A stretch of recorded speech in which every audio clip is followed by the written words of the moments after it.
In the 2019 Oscar-winning documentary Free Solo, Alex Honnold plans to be the first person in history to free solo a famous climbing route in Yosemite called El Capitan.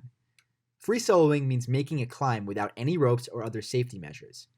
In a way, he spent his whole life preparing for the climb, making hundreds of other climbs and constantly working on his grip strength and overall fitness.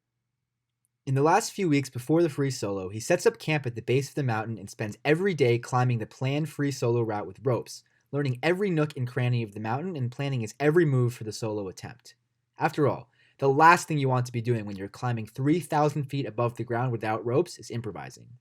I won't spoil the ending of the movie, but the important thing to focus on here is his preparation, as it's almost identical to the way you should be preparing for the LSAT.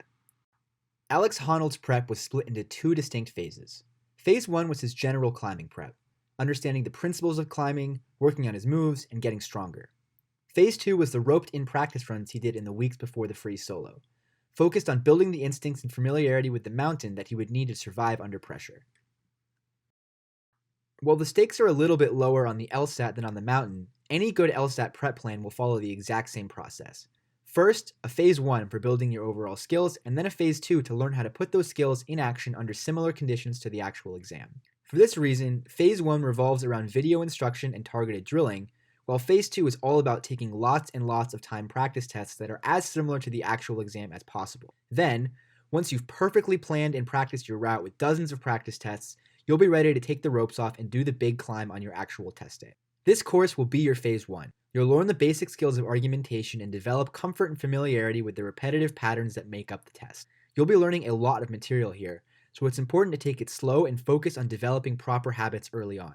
The important thing is not to move on too quickly before understanding, applying, and integrating the skills that you build, as those will pay off significantly down the line when you get to Phase 2. Phase 2, which is achieving time mastery, is where you'll work on turning those skills into the instincts that you'll need to thrive under the pressure of test day.